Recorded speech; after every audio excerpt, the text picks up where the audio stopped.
5 de novembro de 2021.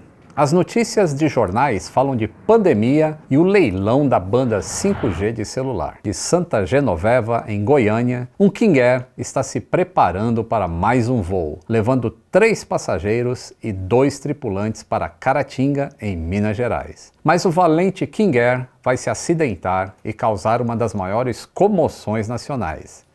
Senta, que lá vem história.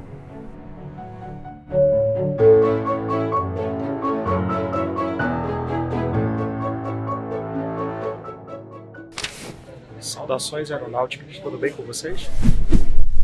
Tudo bem. Hoje eu vou contar a história do voo que vitimou Marília Mendonça, outros 2 passageiros e também os tripulantes.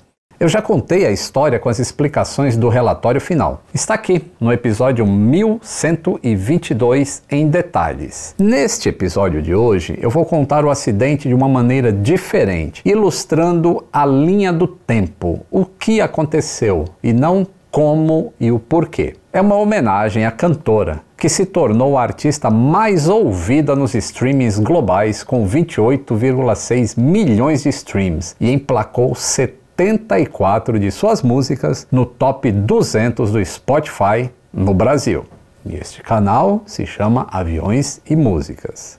Antes de continuar com o nosso tributo a Marília Mendonça, um spoiler da melhor oportunidade de crescimento de carreira que você vai ter este ano. A Black Friday do Cambly começou com o menor preço da história. Planos a partir de R$ 39,00 por mês para você aprender inglês personalizando o seu aprendizado. Por exemplo, na página inicial você escolhe um tutor que fale do seu nicho ou do que você quer conversar. Aviation, por exemplo. Lê o perfil do tutor e aí agenda uma aula. São milhares de tutores nativos para você escolher. Isso é que é aprendizado personalizado. Além, claro, de fazer o teste de speaking grátis. Esse teste vai identificar o seu nível de inglês e, com base em seus resultados, personalizar a sua jornada de estudos, te dar feedbacks e mostrar onde você deve melhorar. A little bit of perseverance. I don't know if that Perseverance. Perseverance. Perseverance. When you do Consistency. Consistency, yeah. Pois é, pessoal, aquele crescimento de carreira vem com um investimento em você mesmo. Assine o Cambly nessa Black Friday com planos a partir de R$ 39,00 por mês, o preço mais baixo do ano. Então corre que essa oferta é por tempo limitado, só para Black Friday. Clique no link que está na descrição para saberem que você veio do Aviões e Músicas e assine agora. A sua carreira vai agradecer. 10h15 da manhã. No aeródromo Santa Genoveva, em Goiânia, o King Air C90 está sendo abastecido com 1.054 litros de Jet A1, o querosene de aviação, para a missão que irá cumprir à tarde. Essa quantidade de combustível deixa os seus tanques das asas completamente cheios. No escritório da empresa, o comandante e copiloto fazem um briefing com o diretor de operações, onde eles verificam as informações meteorológicas, as informações aeronáuticas e também as informações sobre Caratinga, que foram passadas para o diretor de operações por um funcionário deste aeródromo no dia anterior. O cálculo de combustível, carga e passageiros deixaria o King Air dentro das margens operacionais especificadas no manual do fabricante. O plano de voo era decolar de Goiânia ao meio-dia no horário local, sob regras de voos por instrumentos, até uma posição determinada bem próxima a Caratinga, onde então seria solicitada a transição para voo visual e o prosseguimento até o pouso. Caratinga só opera em condições visuais. Caso não fosse possível o pouso por lá, a alternativa seria pousar em Pampulha. Por volta de 12h30, Marília Mendonça, o seu produtor Henrique Bahia Ribeiro, o seu tio e assessor Abiciele Silveira embarcam no Beechcraft King Air da PEC Táxi Aéreo. O comandante do voo possui uma vasta experiência em comando, com mais de 16.000 horas de voo e 33 anos de carreira, tendo sido piloto comercial de linha aérea em aeronaves Airbus A319 e A320. O copiloto possuía mais de 2.700 horas de voo e mais de 13 anos de experiência. Eles foram escolhidos a dedo para esse voo, porque possuíam grande experiência e um perfil reservado, já que era a primeira vez que a PEC levaria uma artista tão famosa. Com o atraso dos passageiros, a decolagem foi programada então para as 13 horas. A empresa de táxi aéreo tinha mais de 16 anos de atuação nessa época e possuía outras 2 bases de operação, uma em Brasília e outra em Porto Velho, em Rondônia. A PEC fornecia todos os treinamentos para os seus funcionários e o ambiente de trabalho era muito bom, pois cumpria com os compromissos de acordo com a lei do aeronauta.